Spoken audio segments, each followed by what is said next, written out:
Come with me if you want to live. Come with me if you want to live. You want to live? Come on! Come with me if you want to live. Come with me if you want to live. Come with me if you want to live.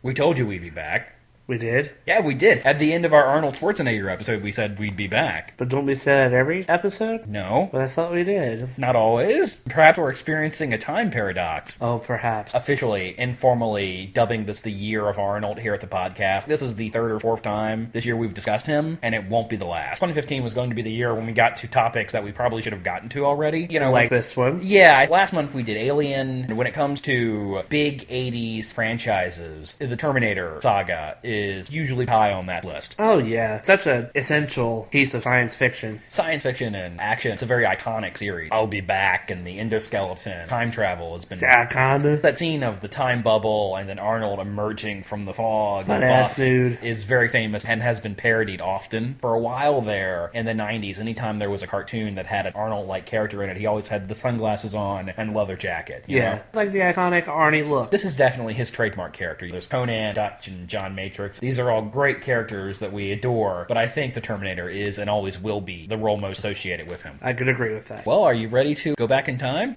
In the 21st century, a weapon will be invented like no other. This weapon will be powerful, versatile, and indestructible. It can't be reasoned with. It can't be bargained with. It will feel no pity, no remorse, no pain, no fear. It will have only one purpose, to return to the present and prevent the future. This weapon will be called the Terminator. Do you know the origin behind the first Terminator film from 1984? It's a pretty interesting story, actually. No. James Cameron was in Italy doing post-production on his debut film, Piranha Part 2, The Spawning, which is a movie about flying killer piranhas. He became horribly sick, and he had a fever dream. It was about a robot hitman sent from the future to kill him, and prominently featured a robot skeleton emerging from a flaming pile of wreckage. When you're a creative person, a writer, a director, a filmmaker, a musician, what have you, every once in a while you get a total brilliant flash of inspiration like that you have to pursue. Yes, I agree. There's this very famous science fiction writer, Harlan Ellison, who is famously litigious, and he claimed that the Terminator was a ripoff of a script he wrote for The Outer Limits called Soldier. He sued, and apparently he won the lawsuit because now if you watch the first Terminator, at the start of the end credits it says, with acknowledgement to the works of Harlan Ellison. People debate what the true origin of the Terminator is, but I like the story about the nightmare better. I think that's cooler. What's the plot of the Terminator, this very popular, famous, well-known series? Well, there's this man, or the leader of the resistance. What's he resisting against? The machines. Yeah, this is in the future. 2029. Skynet was a computer program designed to handle the nuclear arsenal, and it went crazy, became self-aware. And decided that all humans were bad. Yeah, and nuked the entire planet. And now in the radioactive ruins, the machines hunt down the human race, and the humans fight back. But all of that happened in the future. But you have to tell that part of the story. Or else it doesn't make any sense. Skynet loses this war. Yeah, the humans win. Thanks to a guy named John Connor. John Connor. John Connor. And they had to go back in time and kill his mother, Sarah Connor. As a last measure against the human forces, the machines send a robot back in time. A robot designed to look like a human. It's a cybernetic organism. Right. Because for some reason, you just can't send a robot back in time. You can only send something covered in organic flesh. Well, because the magnetic atmosphere of the time-traveling device. Just go with it. Meanwhile, in 1984, Sarah Connor has no idea any of this is happening. She's an ordinary 20-something. She has a job as a waitress. She's kind of clumsy, truthfully. And suddenly, two men are pursuing her. Unbeknownst to her, one is sent to protect her, and that's Kyle Reese, and the other is sent to kill her, and that's the Terminator. I like how the one that was supposed to save her is also the one that has to fuck her to save the day in the future. Yeah, he goes back in time to fuck your mom. And we should mention that women with the same name as Sarah Connor are being murdered because the machines weren't smart enough to know which Sarah Connor to kill. They say that the machines didn't know who she was. She stayed off the grid. Right. This film was modestly budget. I think this was an $8 million movie. Which back in 1984 was... Not a huge budget, not a small budget, somewhere in between. And I maintain that this film is halfway between low-budget exploitation movie and a big-budget science fiction film. Before making The Terminator, James Cameron was working with Roger Corman's New World Productions. He was doing the special effects for movies like Galaxy of Terror and Battle Beyond the Stars. There is some of that sensibility. There's violence and street punks and attractive young women in various states of undress in this movie. But the movie is more ambitious than that. Its effects are bigger, and its story is certainly of a much larger scope. Let's talk about the effects since you brought that up. Okay. Stan Winston did the effects. This was the film that made his name. Yes, this was not the biggest budget they could have had, Right. not the smallest. Perfect example of people utilizing their resources properly. Yeah, every dollar's on the screen. There really isn't any creature effect work until the very last act, and I suppose some of the flashback to the future. But even then, you really only see like one endoskeleton in the future. No, you don't see any endoskeletons in the future in the first movie. Oh, yeah, that's right. Yeah, you see a Terminator in the future, kills the dogs, remember? Yeah. And you know who plays that guy? That is Franco Columbo, another bodybuilder and a close personal friend of Arnold. He was Arnold's best man in his wedding. To Maria Shriver. Yeah, a further in joke, this is way off topic and I'll probably cut it out, but in Last Action Hero, when the credits for Jack Slater 4 come up, it says Franco Columbo film. Anyway. Anyhow, until it was pointed out to me, with the scene where he's popping out his eyeball, I never noticed before that was a fake head. Yeah. Stan Winston worked his magic, looking at it and expecting it to be fake. You can tell, but that's if you're really looking at it. That image of Arnold with half of his face torn off. That's in every movie. Yeah, it's in every movie, and it's very, very famous. Takes Like- his sunglasses off, and there's a red mechanical eye. For 20 years, every Halloween, they'd have that. Oh yeah, the little application you can Yeah, the get. application you can put on. They probably still sell it. Maybe. The Terminator was a popular Halloween costume for many, many years. At the end of the film, when the endoskeleton is revealed, wonderful reveal, that's the image right out of Cameron's Nightmare when the skeleton tears its way out of the rubble. It's partially stop motion and puppetry. With a trained eye, somebody who's seen a lot of special effects movies, it's pretty obvious when it's stop motion, when it's a puppet. It's not a seamless combination. At the time, it was a pretty clever use of the effects. And again, it was using your resources properly type of thing. And that endoskeleton design is just brilliant. It's a one of a kind. And it's such a simple thing, a robotic skeleton with these glaring red eyes, but it's so perfectly effective. And the chrome. The Terminator is part of a long line of films about the inevitable conflict between man and machine. First image of the movie is one of the giant hunter-killer tanks rolling over a pile of human skulls. Something I noticed on my most recent rewatch. When the Terminator breaks into Sarah's apartment and kills her roommate, their answering machine comes on, and the roommate has left this cute message on the answering machine about how this isn't a person, it's just a machine, and Arnold shoots the answering machine as if he's personally offended by this. And at the end of the movie, when they're in the factory, the endoskeleton looks at the car-building robots, and you have to think that these car-building robots are like the earliest ancestors of the Terminator. Sort of comments on, Mommy! Yeah, the Terminator pauses when he looks at this, or maybe I'm completely talking out my ass. I think you're completely talking out your ass. What about time travel? It really messes with your head on what you know about time travel. This first Terminator movie is definitely in use of the stable time loop theory, that by sending Reese back in time, they ensure the existence of John Connor, but how could the war have happened in the first place if he hadn't gone back in time? Which is a paradox and doesn't make any sense. The real reason time travel is in this movie is so the movie could be set in the present day. They couldn't afford to set it in the future. That's the real reason. But when you really stop to think about it, it does start to get confusing. Because if the machines had wanted to prevent John Connor from being born in the first place, they shouldn't have sent back a Terminator. When they sent back the Terminator, the humans sent back Kyle Reese, who impregnated Sarah Connor, who gave birth to John Connor and would lead to the Resistance. If they had not sent the Terminator back, then John wouldn't have existed. But then again, if they hadn't sent the Terminator back, Cyberdyne wouldn't have gotten the microchip in the arm, and then your head explodes. Let's talk about the whole Reese and John thing. John is actually older than his dad. John's dad is born after him. Huh?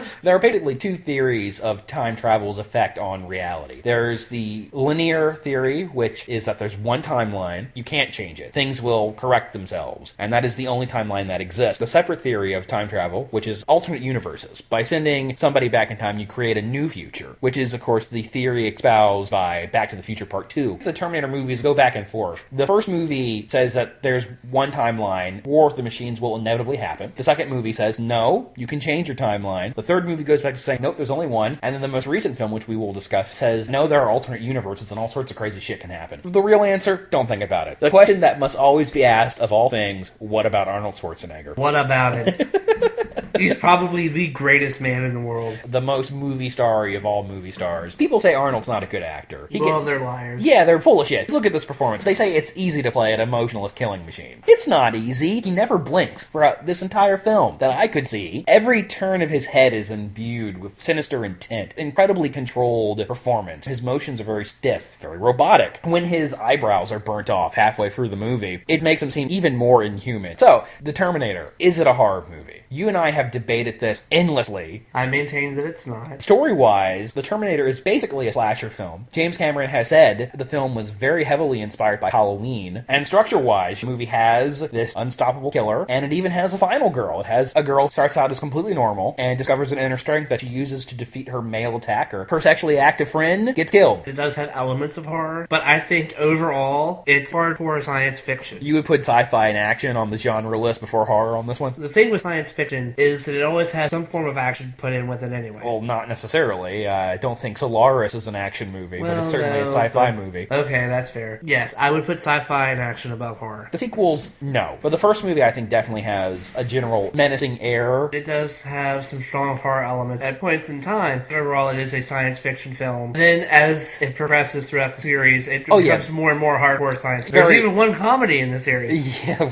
it becomes more actionified in each progressive film as well. But we'll get to those. Speaking of this, as an action movie, how do you think The Terminator stands up? Great. I love the shootout in the tech noir club. Yeah. Arnold with the laser scope. Kyle with the shotgun. By the way, that is something else that happens in every movie that has Arnold in it. Every movie except for Salvation. He either gets shot or thrown through a window. Yeah. It's always a lot of diving. Or another action scene that I think is probably the most famous sequence of the film is when Arnold kills everybody in the police station. Oh, yeah. It's a massacre. It's one of the signs of Schwarzenegger wielding a big gun with one hand. He's got a machine gun in one hand and a shotgun in the other. It's pretty amazing. Are we going to do the signs of Schwarzenegger? Oh, let's do it. Come on. Well, at least the first three are a 5 out of 5. The new one, he doesn't show off his buffness any. Technically, he does. The computer does it count? I don't know. If CGI Arnold counts, almost all of these movies get a 5 out of 5 on the signs of Schwarzenegger. You know, this movie is basically an extended chasing. I love the parking garage chase. Arnold's on the motorcycle. They're in the 18-wheeler, and they're dropping pipe bombs down at him, which is completely ineffective. Pretty grim film, all things considered. There are a couple of very funny moments of comedy, and one of which is when Arnold gets knocked off his bike, gets run over by another truck, climbs up into it, half his face is torn off, looks at the driver of the vehicle and says, "Get out! Get out!" That is one of 3 lines that are in all of these movies. I'll be back, come with me if you want to live, and get out is in all of them. What do we think of Michael Biehn? I mean, it's Michael Biehn. In our Alien episode, we said that Michael Biehn as Hicks was one of the least interesting Marines. Kyle Reese is a little more of a conflicted character, puppy dog in love with Sarah Connor, and that leads some humanity to him that I really like. Kind of an inexperienced jackass, and he doesn't really know what he's doing. He's always flying by the seat of his pants. I like that stuff. That's not the only inexperience he has. We don't know if he's a virgin or not. Well, he doesn't actually come out and say, I'm a virgin. Forget how the line goes, but there's a part when they're having a conversation in the hotel, heavily implied. I don't think there was much opportunity to get laid in the Machine Wars. He's good. Michael Biehn is good. What do you think of Linda Hamilton?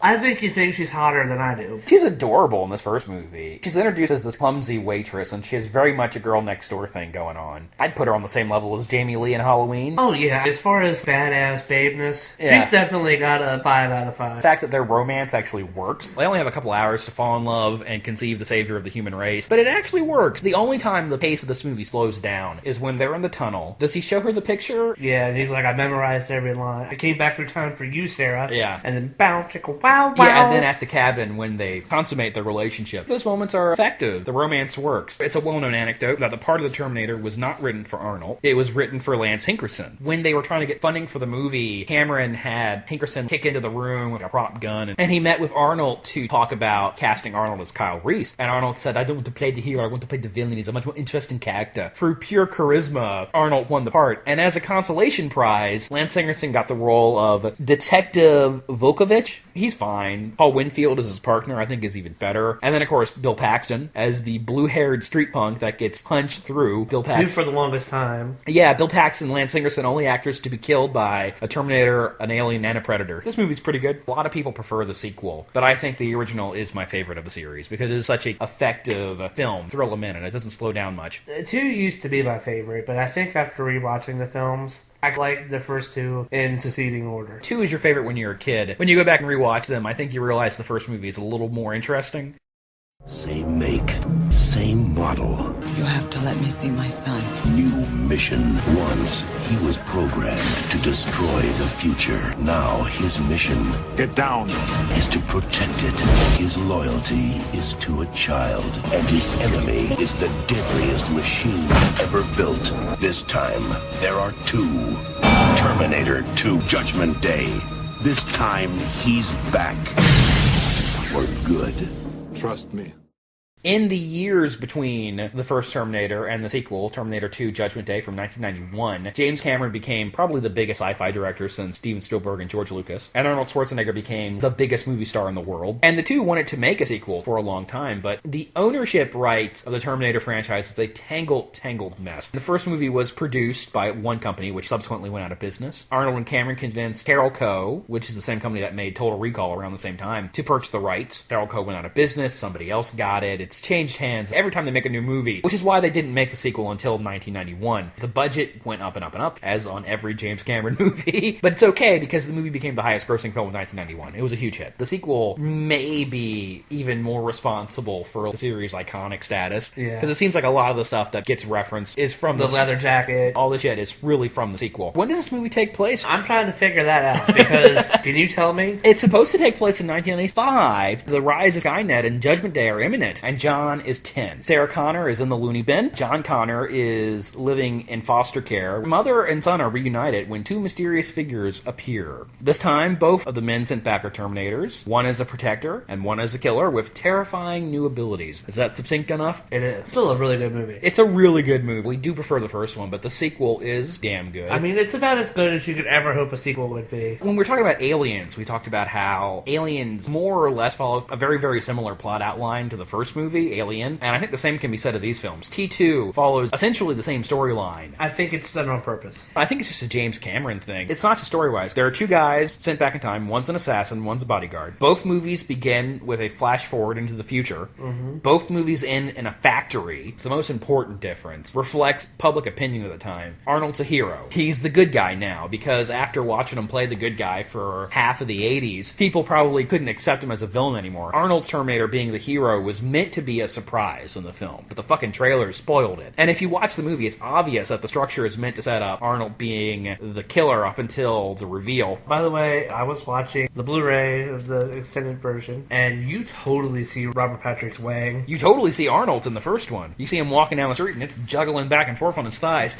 Well, I guess I wasn't paying close enough attention. I mean, I wasn't really looking I know for Arnie's your man crush and all. I'm not going to respond to that. That's something the franchise would lose, is the full frontal male nudity. It was the 80s. But it was tasteful full frontal. It's in the shadows. Nudity. You wouldn't see it on a VHS. Anyway, Terminator 2 is a little more thematic about the time travel. This film communicates about the idea of fate. Are we fated to do one thing? Can the future be changed? How much influence does one person have over their own lives? The line that is repeated throughout this film is, there's no fate but what we make. The movie is all about, is it possible to change the future? The presence of the Terminators would seem to suggest that the machine apocalypse is inevitable. It doesn't go that way, at least not in this movie. These are questions everybody's wondered. Nice to have those deeper thematic concepts in a big budget action movie. Yeah. How do you feel about the changes Arnold undergoes in between these first two films? He does a lot more talking, and he's not supposed to be a mean Terminator. Yeah, he doesn't kill people. He's instructed not to. The character has often, as a scholar of all things Schwarzenegger, can break Arnold's career up into different chapters. The 80s, the golden age of Arnold. The original Terminator, Commando, Conan, so on and so forth, Running Man, great, great films. This film comes right in what I call the experimental years of Arnold, when he was doing Twins and Kindergarten Cop, more comedy. He bonds with John Connor. How do you feel about that? Arnold taking orders from a 10-year-old boy. I mean, he is a robot. When John is telling him to jump on one leg, or when they're underneath the car, he says, "Why do you cry?" It makes me cringe a little. But I will tell you that I actually like that he asks questions about emotions, because he's supposed to be a learning machine. But if he sees things that he doesn't understand, it would make sense that he would question it. But why does a killing machine need to know how to love? But he's not a killing machine.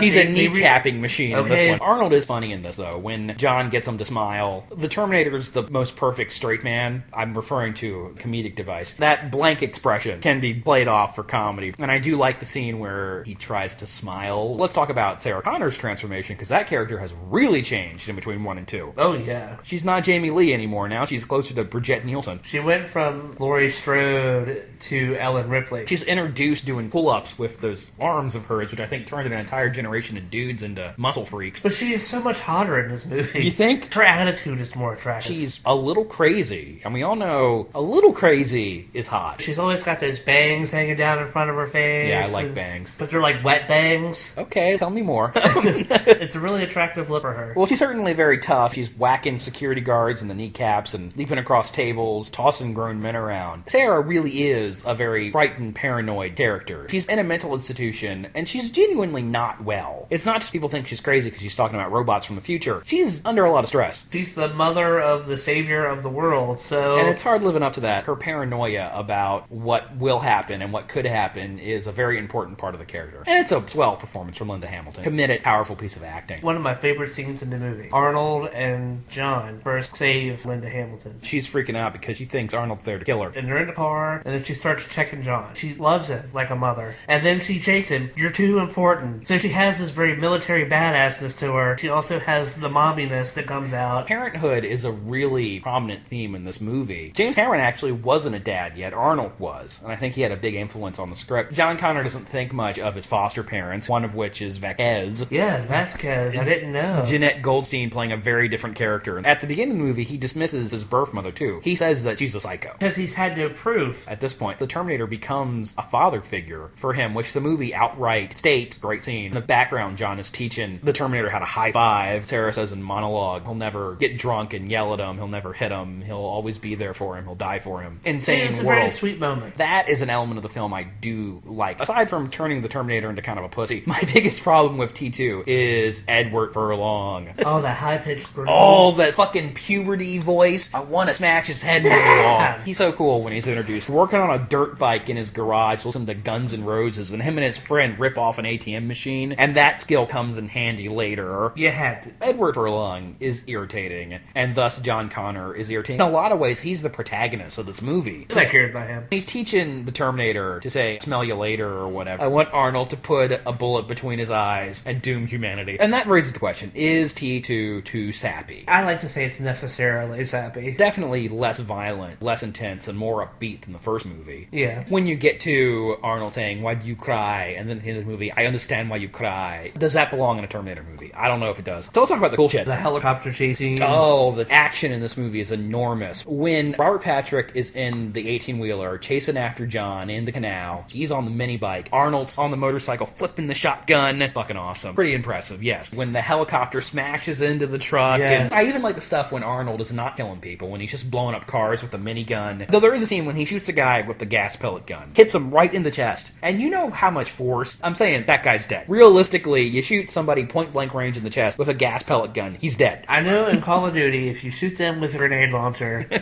and you shoot them in the chest and it doesn't explode, it usually always get a kill. You get the Terminator on Terminator action in the finale. Robert Patrick is tearing Arnold apart, tearing his arm off in a giant gear that's there for some reason. Because it's a factory. Yeah, all that shit is cool. A moment that's pretty iconic. Arnold comes up over the gear with the grenade launcher, blows him up. Yeah, great stuff. I've got an action Man, I figure love of that. this movie. Now let's talk about the T-1000. The liquid metal gimmick. It was cutting edge in 1991. We got to blame this movie for the overprevalence of CGI now. Yeah. But used greatly in this film. Obviously, there's a lot of practical effects. With T-1000's being shot in the chest, blossoms of molten steel, famously when his head gets blown up, all of that's practical stuff, for the most part. Parodied and well known. You know, and even though this is a 27-year-old movie Yeah. now, the CGI holds up pretty well. It's obviously fake, but Cameron knew what he was doing. He knew not to use it as a crutch. When he disguises himself as a floor, I like that. Or when he stabs the one dude through the eye with just his finger. All that stuff is fun. When he walks through the bars. They say the T-1000 can't make complex machinery, but isn't assuming all the details and intricacies of the human face complex enough. Well, he can't make complex machines. Like the time travel in the first movie, don't think about it too much. But what do you think of Robert Patrick in this? I think he might be scarier than Arnold in the first movie. Running after people. It's just, Yeah. He's definitely more sadistic than Arnold was. The T-800 didn't give a shit as long as you were dead. The T-1000 definitely does seem to enjoy torturing people. It has a personality. Have you seen this boy? Yeah. You mentioned T2 is lower than 1. That's most evident in a subplot about Miles Dyson, Skynet's inventor, played by Joe Morton, great actor, the brother from another planet. Sarah decides that he has to die. And it leads to this long sequence in the middle of the movie where Sarah's after Dyson and they convince him to help destroy his own invention once they tell him what it's going to do. And Arnold tears off his hand to prove it, which is a pretty cool moment. I think they did that just to have that really cool moment. Yeah, the T-1000 isn't pursuing them for almost a half an hour in the middle of the movie. It really drags the tension down. On this most recent rewatch, when's Robert Patrick going to show up again? When's he going to flip the motorcycle into the helicopter cockpit? Before we wrap up on T2, we got to talk about Hasta la Vista, baby. Hasta la vista, baby. Yeah, conveniently, there is a truck hauling a giant tanker of nitroglycerin. It spills and he gets frozen, and Arnold shoots him. Which is a really cool scene. Oh yeah, it's brilliant. Shoots him, he shatters, and then he melts, reforms. I'm maybe being a little down on T2. As an action movie, it's awesome. Very well-made movie, and I like it a lot. But I do prefer the original. If they'd gotten a less annoying actor to play John Connor and maybe cut out that subplot about Joe Morton, T2 would be impeachably great. Okay, yeah, that's fair. There's a new Terminator. It is designed for extreme combat. It has been programmed to destroy other cybernetic organisms. It was sent back through time for one purpose only: to kill us all. She'll be back.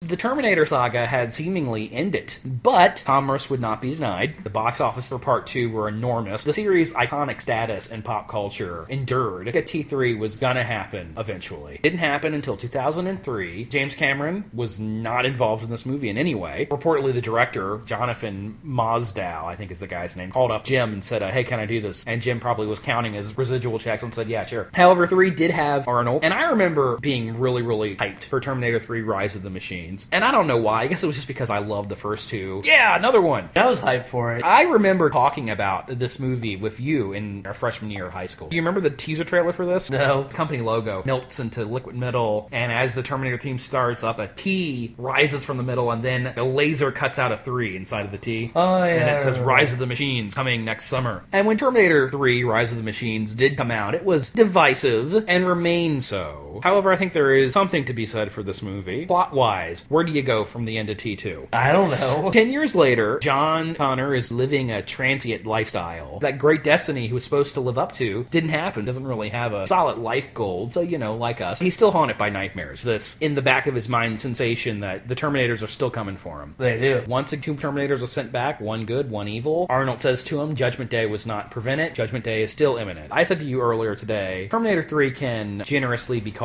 the goofy Terminator movie. Yes. There's almost no humor in the first one. There was some humor in the second one, and then this one perhaps goes over the top with the jokiness. First off, I want to clarify, I like this movie. I enjoy it for what it is. It's a popcorn film. You really have to be in a certain mindset. I can see people seeing the scene where Arnold goes into a strip club, goes up to the rather flamboyant male stripper and says, I need your clothes. And the stripper says, talk to the hand. And Arnold grabs it, breaks the guy's hand, and says into it, I need your clothes. And then as he's stepping out of the bar, he reaches into the leather jacket's pocket, puts on a pair of glasses that are star glasses, bright pink Elton Elton John glasses. And that scene was all over the trailer. I don't know why they thought that was going to be a selling point. The TX in this movie, which we'll discuss in more detail in a minute, is driving down the street, gets stopped by a car, and inflates her breast. It'd be great to have a girlfriend that could do that. No comment. Later in the movie, Arnold tells somebody to talk to the hand. Even the sound design. There's a chase scene, and a kid's ball pit gets run over, makes a clown noise as it bounces off the windshield. Boing. Yeah, it's pretty silly. And I can understand people looking at that and rolling their eyes and going, "Urgh, fuck this movie." But for me, it kind of works. So weird contrast. This film is probably the grimmest of the entire series. It definitely has the highest body count. It climaxes with the end of the world. And even before that, you've got the T-1 machine gunning whole hordes of people. John's character arc, in order for that to be completed and him to live up to his destiny, 90% of all humans have to die. It is weird that you have this really jokey tone contrasting with this rather grim storyline. I mean, I guess it was intentional. Because wasn't this the first PG-13 of the... No, this one is rated R. I'm not sure why. I think it got the R rating for the scene where the TX is in the backseat disguised as Claire Danes' fiance, thrust her arm through the cop in the front seat. And drives the car. Yeah. Which is great. I thought there was maybe some nudity when Christina Loken goes back in time, but not that I can see. One or two moments of harsher gore that pushed this movie as an R. Okay. I thought it was PG-13. It really should have been, though. What about Arnold? Famously, this was his last movie before becoming governor of California. The Terminator? He's Arnold. He's always good. It's not the most graceful screenplay, aside from the humor, which is a touch overdone. He has to deliver some exposition about his nuclear power cells. That's important. His best moments are when he's driving and talking to John and Kate. Well, yeah. He was originally programmed to assassinate John Connor. And Captain Brewster. Captain Brewster, yeah. Arnold's Arnold. He's always entertaining, no matter how shitty the movie is. He gives 110% in every movie. Everything, absolutely. Let's talk about the TX for some reason. When this movie came out, I was excited. Woman Terminator, ooh, interesting. Of the Terminator sent back in time, the TX is the lamest. She doesn't really bring anything new to the table. Robert Patrick in 2 is so cool. The liquid metal thing is such a great gimmick, and this movie struggles to come up with something as good as that. Cool that she has the plasma cannon in her arm, yeah. And then they get rid of it. The movie tries to have it both ways. She's a liquid metal flesh over a metallic endoskeleton. I've always thought the endoskeleton looks like an alien. When the plasma cannon gets destroyed, she's scrolling through all of her available weapons, and there's arc thrower, all these really cool futuristic weapons, and she chooses a flamethrower.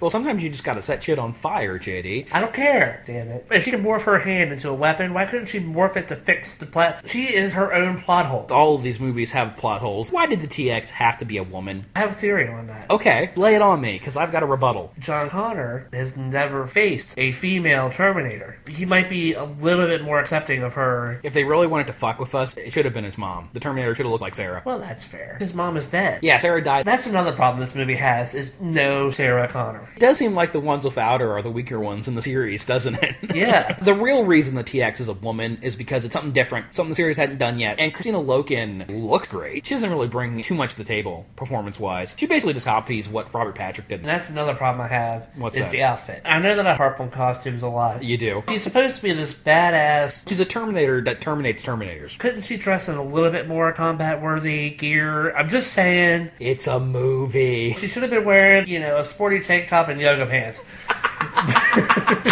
She can take over other machines. That's the only ability she has that's new. Certainly it leads to some neat moment, car chase and all that. T1s and yeah, let's talk about that shit. That car chase is both ludicrous and escalates nicely. And Arnold's on the hook and he gets swung through, I think, 3 buildings. Would you say she caught his attention hook, line, and sinker? You could say that. Tied to something and it flips and the concrete cracks and there's a big explosion. Progressively make Arnold more and more obsolete in every film. He says in this one he's obsolete. But he always seems to be smarter. Well, maybe they aren't learning machines. But the TX is an anti-Terminator Terminator. The Arnold in the second and third movie has the human connection, and that makes him more human, which makes him able to think on his feet quicker. Maybe? No, I think you just don't want to accept the fact that I pointed something out to you that you didn't think about before. Like I said, all these movies have plot holes. What do you think of that scene when they go to Sarah's mausoleum and they pull out her casket and it's full of guns? Kind of like Arnold's lugging the casket on his shoulder with the minigun blowing up the cop cars. That moment was so cool, they made an action figure of it. I have no idea how that figure stood up. It was a McFarlane figure, so it probably didn't. I love the T1s. It's my favorite thing about this movie. Yeah. Robot tanks with big-ass guns. The only action scene I don't like is the Terminator on Terminator fight. Oh, but I like the super swirly. The characters are weightless. I think it's overly reliant on CGI. It doesn't feel visceral enough. Okay, that's fair, but still, the super swirly. Like Arnold told the DX a shithead. After Arnold won the election, somebody looked back at Terminator 3 and said, here's the governor pointing a gun at somebody. Here's the governor beating up a woman. One of the reasons this film is so controversial, aside from its comedic tone, completely negates the last movie's ending. You know that there's no fate but what we make thing? Not so much in this one, it turns out. What do you think of Judgment Day happening? If it wouldn't happen, we wouldn't have gotten 2 more movies. People debate whether or not that's a good thing. It doesn't bother you that the entire thematic point of T2 is negated and retconned away? Well, it does a little bit. You could watch the first 2 movies and call that the end of the series. I think many people do. Me, I'm one of those people that I always want more story. Is it sort of satisfying seeing the apocalypse happen Yes. after having it talked up for 2 movies? Yeah, it is. Agreed. I can see why people would be pissed off by it, but I could admire the audacity to do that. Jonathan Mostow is no James Cameron. The movie does not have any of his visual flair. Claire Danes as Catherine Brewster, she's fine. When she's picking up the machine gun and killing the hunter-killer, you're no Linda Hamilton. They tried to sell her as such. Yeah, and... Why wasn't Linda Hamilton in it, though? Well, they asked her to be in it, and she said that she basically would have had a 10-second cameo, and she just didn't feel the need to come back for it. They should have had her in the whole movie. Not everybody likes T3, and I get it. Does some questionable things, but overall, I am able to turn my brain off and enjoy the silliness and the action, and it is the weakest of the 3, for sure. We've been fighting a long time. We are outnumbered by machines. This is John Connor. If you're listening to this, you are the Resistance. I don't know that we can win this war. This thing is something we've never seen before. My name is Marcus Wright. You think you're human? I am human. I'm the only hope you have. The idea that they were going to make another one, and it was going to actually be set during the Machine Wars. At one point in time, I would have been hyped for that. All my life, as a little kid, there were 2 things I really, really wanted to see. An Alien vs. Predator movie, and I wanted to see a Machine Wars Terminator movie. In the new millennium, we got both of these things. They were both really, really disappointing. Yeah, but you know what, though? I'd rather sit down and watch AVP over Terminator Salvation. You hate Salvation that much. Why did the Terminators have boots? Why did they need boots? By the time Terminator Salvation came out, the trailers were so underwhelming, the reviews were so negative that I had not even planned on seeing this movie in the theater. I was going to skip it. And the only reason I saw this movie is because a girl I knew wanted to see it. Terminator fans don't agree on a lot, but I think people generally regard Salvation as the weakest of the series. Judgment Day has happened. It's the future. Skynet is seeking out the remains of the Resistance, trying to kill them all. Leading the Resistance is John Connor, as prophesized. Actually, he's not leading the Resistance yet. There's the Command, which is a submarine that's... Yeah, Michael Ironside on the submarine. And apparently, as originally scripted, that was going to be John Connor in the sub. Then Christian Bale came on and said, I want to play John Connor, and they rewrote the script. A new face emerges, a mysterious stranger called Marcus, who shows up and basically starts protecting a teenage Kyle Reese. Marcus is not all he appears to be, and he himself doesn't even know what he truly is. Now, this movie came out in 2009. It was only 5 years ago. This movie, even though it's only 5 years old, already feels like an artifact from a very different time. There's a giant-ass robot. Everybody felt this at the time. That was to cash in on Transformers. Mm-hmm. The movie is directed by McG, the ludicrously named McG, who was still a viable blockbuster filmmaker at the time. Even Moon Bloodgood was supposed to be an up-and-coming star, and she has subsequently vanished. I think the 1-2 punch of this and Street Fighter: The Legend of Chun-Li did her in. The most clear indicator that this movie is from a very different time. It stars Sam Worthington. The same... I hate that scream. Terminator Salvation came out before Avatar, but it was filmed afterwards, with the assumption that Avatar is going to be a huge movie, going to make Sam Worthington a huge star. Now, Avatar was huge, but it didn't make Sam Worthington a huge star, because we saw this movie first, and we're like, who the fuck is this boring Australian dude? There's nothing interesting about him at all. He is white paper. You hate this movie. Mm-hmm. A lot of people do. I don't hate it. I think it's just mediocre. It's aggressively mediocre. There are a lot of reasons for that, but I think it's mostly Sam Worthington's fault. Whenever the film focuses on him, it feels like a digression from the shit we care about. Whenever the camera's on Marcus, it's like, get back to John Connor and the Terminators. Who the fuck is this dude? And the character has a story arc. He has a purpose. They try to beat in the fact that he's a good guy, and they're trying to do this surprise thing. Yeah, which the trailer spoiled again. The twist, Marcus is a Terminator. He doesn't know it. He has a human heart, literally, but he's a Terminator. He was a death row prisoner that Skynet took and turned into a cyborg. I always thought that didn't really make a lot of sense. Skynet's trying to wipe out humanity. Why is it working with humans?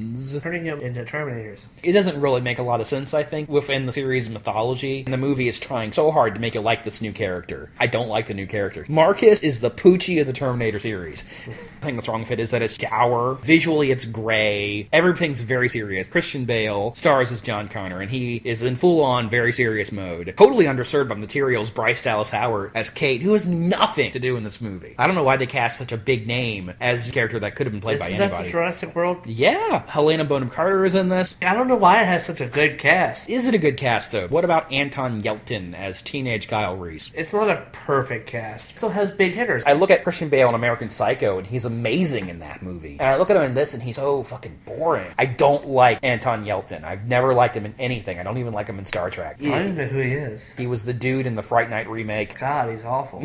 Action movie-wise, I think there is some cool stuff. The fight between Sam Worthington and the Harvester, the giant robot. Yeah. I like how that scene builds. He's fighting a giant robot. They're being chased by a hunter-killer. They kill it. And there's another giant robot, and he's getting thrown around. It's cool. But there's... Except for the scream. That god-awful... And there is some payoff on this. We get to see the T-600. The T-600 was referenced in the first movie. They said it had plasticky skin and bad breath. It wasn't convincingly human, and we see it in this one. We get to see the hunter-killers in action, and the underwater Terminators, the Aqua Terminators, which are giant snakes. They don't see a lot of action, do they? Why did Skynet design a Terminator that was basically a motorcycle that could be ridden by a person like a motorcycle? Arnold's not in this one. Arnold was busy governing California at the time. So instead, they save the T-800's appearance for the very end of the movie. They immediately melted skin off. Yeah, they CGI'd Arnold's face onto a lookalike's body. That actor, the body double, has played Arnold in a couple things. That last act is better. It gives the movie some sort of drive. It gives the film a concrete threat instead of the idea of Skynet. It's something that the characters can fight and try and blow up. Yes. What do you think of that ending, though? John Connor is on the verge of death. He was impaled with a piece of scrap metal. And here comes Sam Worthington. Here, take my horn. Because it's definitely going to be accepted by his body. Yeah. Hey, let's have open heart surgery in a dirty, dusty hut on the middle of a battlefield. That's a great idea. And the reason that ending sucks so badly, it was a last-minute rewrite. The original twist ending leaked to the internet. The original twist ending was that John Connor dies. They skinned Sam Worthington and put John Connor's skin over Sam Worthington's skeleton. And I don't know which one of those endings are worse. Those are both terrible endings. This was intended as the start of a new trilogy. The movie ends with Christian Bale basically saying, the adventure continues. The original title of this movie, get this, look at how hilariously awkward this is. Terminator Salvation, the future begins. That's why there's no colon in the finished title. It's not Terminator Salvation. It's Terminator Salvation. This movie did not do well at the box office. It opened number 2 behind Night at the Museum 2. Subsequently, the trilogy would not be finished. The new movie retcons Salvation. Nobody gives a shit about Terminator Salvation. Yeah. My whole life, I prepared my son to lead humanity in the fight against the machine. There was one thing I could never prepare him for. The machines tried to rig the game. Sent a Terminator back to the time before the war to kill my mother. Kyle Reese? You know who I am? We've been prepping for you to arrive for over a decade. It is nice to meet you. What have they done to my son? Survive was what you taught me. We are humanity's last hope. So they made a new one. Hey, that's why we're doing an episode about this. Earlier today, we saw 2015's Terminator Genisys. Fucking spelled it wrong. Get over it. When they announced we want to make a new Terminator with Arnold, and a lot of people said, Arnold's old now. How is he supposed to play an ageless robot? The film creates a really convoluted answer to that question. Just have to accept it and move on. Yeah, the organic flesh ages. Terminator Genisys really completely fucks with timeline. A Terminator is sent back when Sarah Connor is a child to protect her. So he's been aging all these times. She calls him Pops throughout the movie, and apparently in the script the character is called Guardian. Terminator Genisys. Did we like it? What's the verdict? I liked it. Had a good time with this movie. I thought it was entertaining. Does some very drastic things with the series mythology. It fucks with it hardcore. Yeah, and it's convoluted. Crazy shit happening in this movie. Begins in the future on the night that the original Arnold is sent back in time. As Kyle Reese is going back in time, he notices something different. A mysterious figure emerges from the crowd and grabs John Connor. And when he goes back in time, young Arnold's about to kill Bill Paxton, who's not Bill Paxton, when old Arnold appears and kills young Arnold. I've been waiting for you for a long time. We discover that somebody, we don't know who, sent another Terminator back to protect Sarah Connor. Her parents were killed by Terminators when she was a little kid. She's been preparing her entire life for this moment. Things are different. What we have is old Arnold, Pops, a suddenly badass Sarah Connor, Kyle Reese, who has no fucking clue what's going on, being pursued. There's another time jump. Sarah and Kyle jump into the future. 2017. Still the future, the near future. Skynet's still gonna become self-aware, and now it's going to happen for a operating system called Genisys, which I hope can play Sonic the Hedgehog. Yes, guys, I heard the Sega jokes the whole movie. It's true, I'm relentless. Well, it's supposed to be a twist, but the trailers once again spoiled it. Old John Connor goes back in time to meet Sarah. He's a Terminator. I thought they just built Terminator that can change appearance. Nope, it's him. It's really him. Yes. Skynet's newest model is a nanobot Terminator that can infect other people. Yes. And John is infected, becomes a dirty, filthy Terminator turncoat. He's on the side of the machines now. And that's the Terminator that's pursuing them throughout this movie. Now, this movie has two big flaws that prevent Genisys from being really solid. Plot is needlessly convoluted. You can't think about it too much. And I'm sure the internet will have a field day tearing this movie apart. A lot of shit happening where I don't think they really thought it through. The guy who is now running Cyberdyne, who's about to premiere Genisys, the super cross-platform operating system, which has blast processing, that's Joe Morton's son from T2. There's a scene where him and John are talking in the factory where the time machine's being built. The prototype for the liquid Terminators are there. And they're talking like they're old friends. That really confused me. I feel like there was a deleted scene there that got cut out. No, I'm telling you, you just didn't pay attention. He's working with Cyberdyne. I think you're looking too much into their relationship. How do they build the time machine so quickly, though? He gives them the plans. Earlier, Arnold and Sarah Connor built a time machine out of scrap in a sewer, so I guess it's not that hard. But then again, in Teenage Mutant Ninja Turtles 3, Donatello builds a time machine in the sewers as well. That movie's not canon. That doesn't count.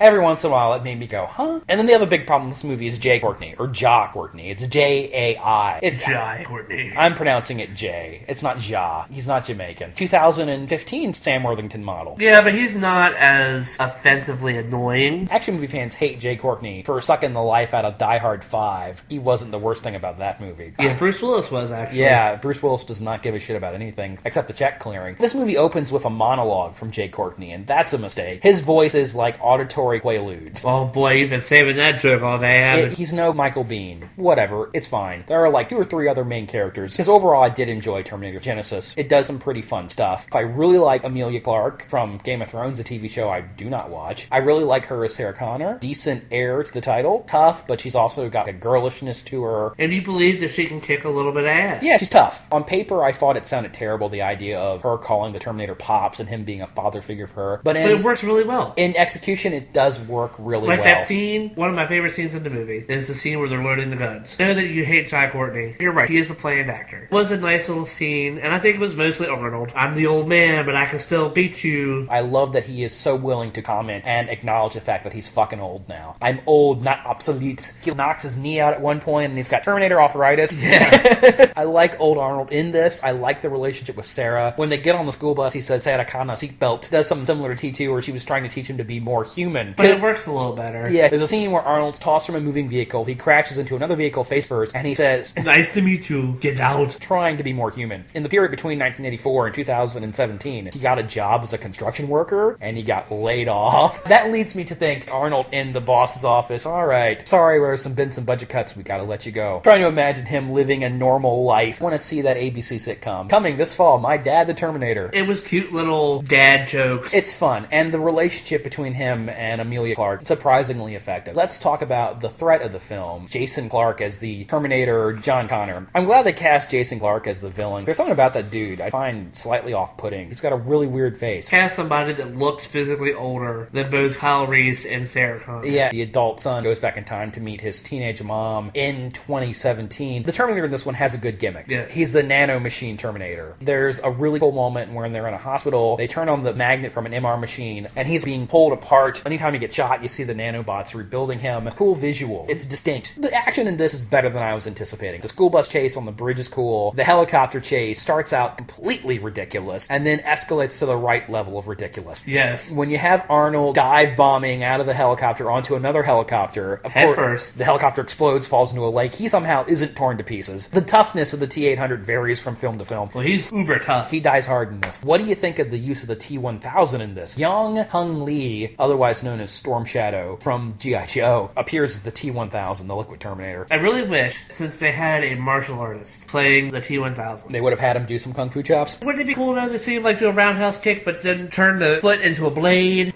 Where was that shit? I like that actor. He was in a fantastic Korean film called I Saw the Devil. Go see that. That's an incredible movie. You know, I think he's a little underserved in this, and I don't really think the T-1000 adds a lot to the movie. His death is interesting. Before this film, we only knew of one way to kill the T-1000, which was extreme heat to melt them down. Well, they used acid in this. I don't know if that would work, guys. At times, this film does feel a little bit like Terminator: The Greatest Hits. I'm glad they did something a little different with that. But what do we think of J.K. Simmons? He was a nice little addition. Yeah, I wish we could have seen more of him. Agreed. When they're in the 80s he's a cop, see Sarah and the Terminator and the Liquid Terminator. In 2017, he's an old man now. He's J.K. Simmons, kind of the spooky conspiracy theory cop. He has a great line about damn time-traveling robots covering their tracks. Maybe if they make Terminator Saturn, we'll see more of him. Shouldn't it be actually Terminator CD? Well, no, the CD and the 32X were add-ons to the Genisys. They weren't the next system. Oh. What do we think of the finale of this movie? Does some things I like and some shit I don't really like. Matt Smith, former Doctor Who, shows up as the face of Skynet. I really hate the hologram reappearing over and over again. The whole Genisys aspect of this movie is superfluous. It doesn't add much. Try to make a point about how everybody's online, everybody's always looking at their phones, everybody's hooked up to the machines now. They don't really do anything with it. It doesn't go anywhere. Last fight between Arnold and Jason Clarke as John Connor. There's some cool shit there when Arnold is picking up the laser caster, slicing them in half. The movie does have a cool payoff. All the years we've heard about organic light can only be sent through the time bubble. What happens if you send a machine through the time bubble? We see it explodes. Yeah, it explodes real good. Cool in itself, and a cool way to kill the villain. And it looks like Arnold's Terminator has been killed. He dies in every other previous movie. This one, it looks like he's dead. Upper torso and head flies out of the time bubble. In the same room, they just happen to have the prototypes for the Liquid Terminators, and it lands in there as he goes down into the steel, focused on the processor in his head. I'm thinking like, that's your sequel hook. But no, it goes even further than that. Somehow, inexplicably, Arnold bonds with the liquid metal and is reborn as a liquid metal Terminator. I'm sorry, movie. I know you had to bring him back somehow, but that's fucking stupid. Jump the shark. I thought that was dumb. All the stuff with Kyle Reese as a little kid, don't give a shit about it. This ends on a definite note. Skynet was done blown up. Everybody seems to be in a pretty happy place at the end of the movie. Where do we go from here? There's a teaser scene in the credits. Something has survived. Deep within the mainframe of Skynet, fragment of it has survived. It's the supercomputer from Eagle Eye. Wow! That's a deep cut. Sorry. So far, the numbers for Terminator Genisys have been tracking pretty low. Do not know if we're going to get more of these, but this was fun. It's only been open for 2 days. And the global marketplace is really where these movies make their money. We don't know yet. By the time this podcast episode comes out, we will know whether or not a Terminator 6 is going to happen. It's got some big issues. I enjoyed the actors. I enjoyed the action. I enjoyed the special effects. I enjoyed it. Now create your own Terminator with the BioFlesh Regenerator. I'm back! Think again. Battle damage. Add flesh compound. Terminator created. Terminator. I'm back! Let's discuss the Terminator, I guess you'd call it the expanded universe. There have obviously been comic books. This was one of the licenses that Dark Horse had in the 90s. Their Terminator comics were never as popular as their Alien or Predator comics, but they did do a comic that was Alien versus Predator versus Terminator. No, I don't know how that shit works. That sounds awesome. I don't know how you justify those three series taking place side by side. One of the comics I know about is RoboCop versus Terminator, which makes a bit more sense. And they made a great video game out of that, which was on the Sega Genesis. In fact, there are now even action figures from that video game. Thanks, NECA. There have been a bunch of Terminator video games. The ones from NES and the Super NES were, from my understanding, terrible. I actually played the Sega CD Terminator game, and it was fun. Had a great soundtrack. But you play as Kyle Reese in it instead of Arnold. I played one on the original Game Boy where you played as Sarah Connor. Really? Sarah Connor in the future. T2 arcade game. The shooter with the gun. That was Salvation. No. There was one for T2. That was a very popular arcade game. Yeah, they did something that was similar to it for Salvation. I know there was one for the Xbox called, I think, Dawn of Fate, which supposedly was good. But there was also a Rise of the Machines. Yeah, there was a television series, Terminator, the Sarah Connor Chronicles, Lena Headey from Dread as Sarah, Summer Glau from Serenity as the good Terminator sent back. I meant to watch part of the show for this podcast. I ran out of time. I didn't get to it. Nothing I saw of the Sarah Connor Chronicles made me want to see it, but the show definitely has a very passionate following. I know when Salvation came out, there were people online saying, I wish they just made a Sarah Connor Chronicles movie instead.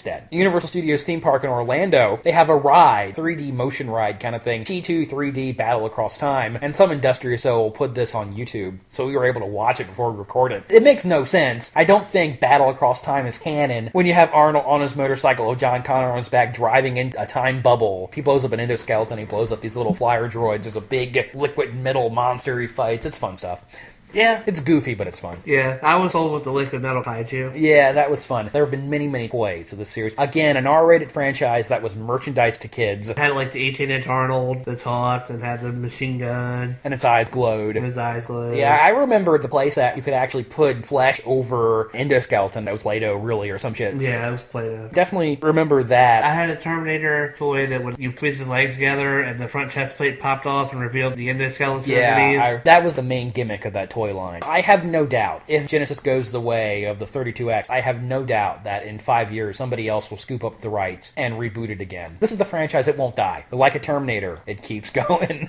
It's almost a franchise that you could do, God forbid, I never want to see the day it comes, but it is a franchise that you could conceivably do without Arnold. The one time that's happened, it's resulted in ours and most everybody's least favorite entry in the series. Yeah, but if it was done right. I don't know how satisfying it would be, but it's possible. Because of the time travel mechanic, it allows you to go in some interesting places. This is an evergreen franchise. As long as Arnold's alive anyway, people are still going to try to make money off of this. I think the rights revert back to James Cameron in 2019. If Genisys isn't successful, maybe James Cameron might want to go back. Who knows? Get out. Get out. Get out. Get out. You may contact us with your Genisys operating system at bangersinmash88@yahoo.com. The word bangers, letter N, word match 88@yahoo.com. We're on Facebook. Thanks to all the support, always on Facebook. If you want to terminate us, please don't send that email, though. I have two things to say. Get out and hasta la vista, baby. It's hasta la vista, baby. Hasta la vista, baby.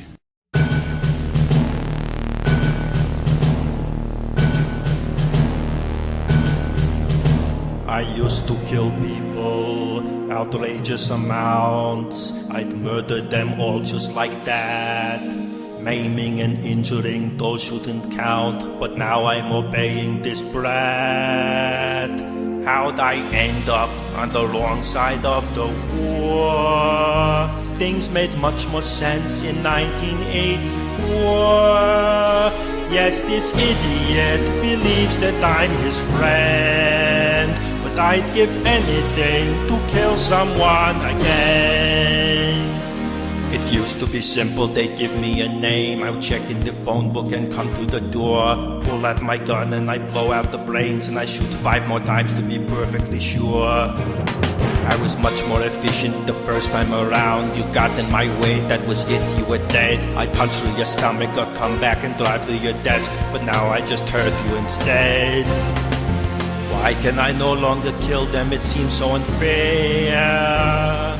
What does it mean to be human? I do not care.